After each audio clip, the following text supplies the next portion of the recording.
Hi అండి, నేను మీ Deepti. Welcome back to mom's kitchen. అందరు ఎలా ఉన్నారండి? నేనైతే చాలా బాగున్నాను.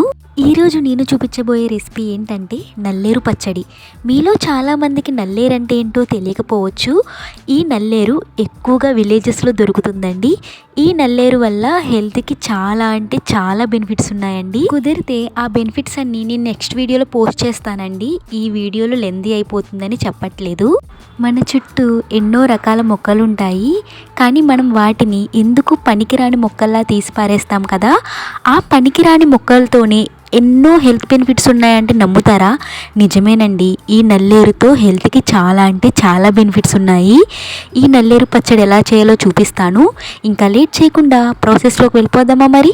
వీటి కోసం ముందుగా నల్లేరు కాయలను అయితే తీసుకోవాలండి. వాటిని ఇలా చిన్న చిన్న ముక్కల కింద కట్ చేసుకోవాలి.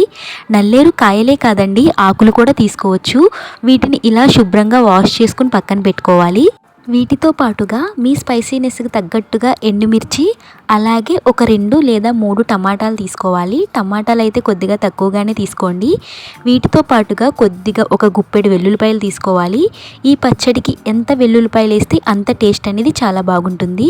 ముందుగా ప్యాన్ పెట్టి దాంట్లో కొద్దిగా ఆయిల్ వేసుకోవాలి. ఆయిల్ అనేది కొంచెం హీట్ అయిన తర్వాత ఎండుమిర్చి వేసుకుని ఫ్రై చేసుకోవాలండి. ఎండుమిరపకాయలు కొద్దిగా ఫ్రై అవుతుండగానే 1.5 టేబుల్ స్పూన్ వరకు జీలకర్ర వేసుకోవాలి.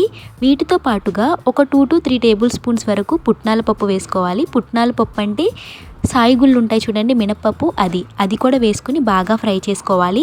ఇవి కొద్దిగా కరకరలాడే వరకు ఫ్రై చేసుకుంటే సరిపోతుంది.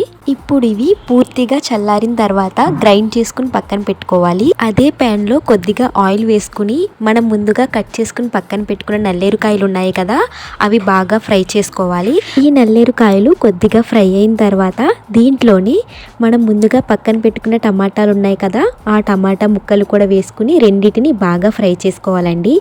మంటని లో ఫ్లేమ్లో పెట్టుకుని ఫ్రై చేసుకోండి. ఈ విధంగా ఫ్రై అయితే కనుక సరిపోతుంది. ఇప్పుడు ఇది పూర్తిగా చల్లారిన తర్వాత మనం ముందుగా మిక్సీ పట్టుకున్న పౌడర్ ఉంది కదా, దాంట్లోనే ఇది కూడా వేసుకుని మెత్తగా గ్రైండ్ చేసుకోవాలండి. పచ్చడి అనేది చాలా మెత్తగా గ్రైండ్ చేసుకోవాలి.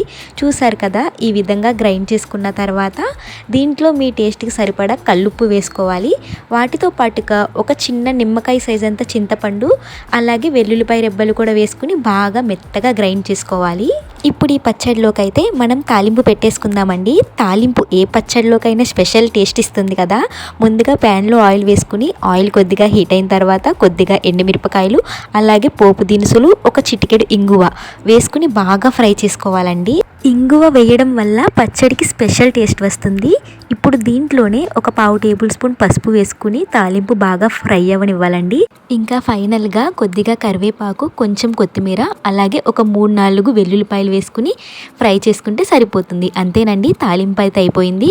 తాలింపు అయిపోయిన తర్వాత మనం గ్రైండ్ చేసుకున్న పచ్చడి ఉంది కదా, ఆ పచ్చడి వేసుకుని మొత్తం ఒకసారి బాగా మిక్స్ చేసుకుంటే సరిపోతుంది. చెప్పడం మర్చిపోయానండి, నల్లేరు పచ్చడికి అయితే లేత నల్లేరు కాయలు తీసుకోండి. అదైతేనే పచ్చడి ఎలాంటి పీచు లేకుండా మంచిగా వస్తుంది.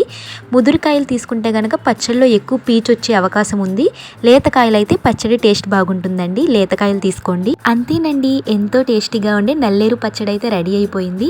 ఇంకా వేడి వేడి అన్నంలో ఒక స్పూన్ పచ్చడి, ఒక స్పూన్ నెయ్యి వేసుకుని తింటే అబ్బా, టేస్ట్ అయితే చాలా బాగుంటుంది. ఇలాంటి న్యూ రెసిపీస్ కోసం ఇంకా మన ఛానల్ ఎవరైతే సబ్స్క్రైబ్ చేసుకోలేదో వాళ్ళు ఫాస్ట్గా సబ్స్క్రైబ్ చేసుకోండి. Bye bye.